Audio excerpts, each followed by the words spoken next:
Hi, I'm Steve. You can call me Steve. Shortly before I started writing this video, the AstraZeneca vaccine for COVID-19 was made available to people over 40 in Ontario, where I live. The US has made every vaccine available to every adult, but it's taking a while to percolate out to the rest of the world. There have been some worries about the AstraZeneca vaccine due to blood clots. Your blood clots naturally when you have a cut or a scrape. There are tiny bits in it called platelets that clump together and seal the wound to stop more blood leaking out. There's also a condition called hemophilia where this doesn't happen correctly, and it's possible to bleed to death from a minor cut. Clotting is a normal and vital part of your body's self-repair system, as long as it happens on the outside. If a clot happens on the inside, that's bad. It's called thrombosis and can block off blood flow in whatever blood vessel it happens in. In your veins, it's very uncomfortable and somewhat serious, but not extremely so. In your arteries, it can cause the tissues and organs downstream of the blockage to wither and die because they're not getting oxygen and nutrients. Pieces of the clot can sometimes break off and get lodged somewhere else in the body, which is called an embolism. If it happens in your lungs, your heart, or your brain, that can be fatal. And even if it's not fatal, it can cause heart attacks and strokes. Blood clots are bad, clearly. And vaccines that cause them are also bad, right? Well, things are never as clear-cut as the headlines make them seem. As of April 4th, there were slightly more than 200 reported cases of blood clots related to the AstraZeneca vaccine in Europe, out of 34 million delivered doses.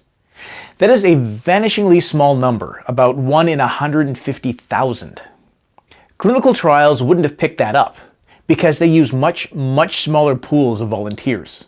And the odds of getting that 1 in 150,000 in a randomly selected group of about 1,000 people is quite small. Many other things can also cause blood clots, and with a much higher risk. Featuring prominently on that list is COVID-19. Having the disease is 8 times more likely to cause clots than the vaccine for the disease. The regular flu carries a much higher risk as well, as do things like smoking, birth control, or giving birth.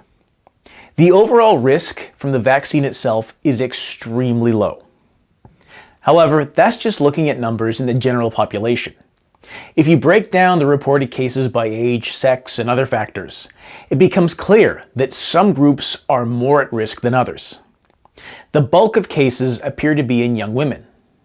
There are rumors and gossip floating around online about specific causes and associations, but as I'm recording this video, nothing certain has been nailed down. What is known is that there's currently no evidence that it affects your period or anything else to do with menstruation, although there are ongoing studies into that as well. In addition to the rumors, there's a lot of uninformed speculation and outright lies being passed around by anti-vax groups, which is pure fear-mongering and completely unhelpful. I'll refrain from adding my own speculations since I'm not an expert in any aspect of health, but I will say that if it does turn out that women are more at risk than men, then men with no other risk factors should line up for the AstraZeneca vaccine and reduce demand on Pfizer and Moderna. I signed up earlier this week to be put on a waiting list, to be put on another waiting list, to try and hopefully book an appointment for an AstraZeneca shot, probably in about 8 months from now when they're finally available in this remote backwoods. Having said all that, the risk of blood clots from the vaccine is still much less than the risk of not getting the vaccine. This is a classic case of where the perception of risk doesn't match the actual risk, and it's something public health and science communication have been dealing with forever.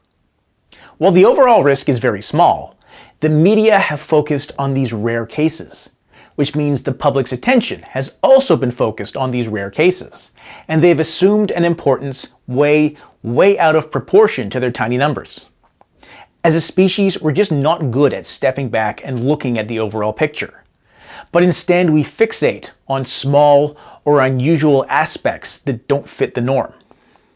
The added stress of a global pandemic occupying everybody's mind hasn't helped either. That's the AstraZeneca vaccine.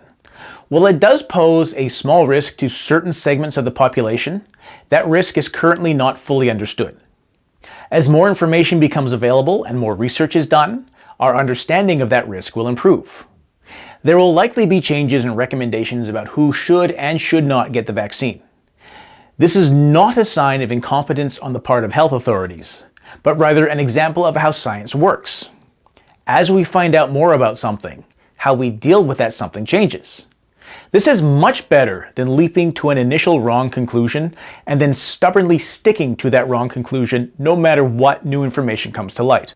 If you're in a group that can safely get the AstraZeneca vaccine, get it. If your local clinic is only distributing Moderna or Pfizer, get that and help build herd immunity. If you're in a place where you don't get a choice as to which vaccine you get whatever they're giving out. The important thing here is to get vaccinated. If at any point my advice contradicts what your local public health agency is saying, listen to them. They're the experts.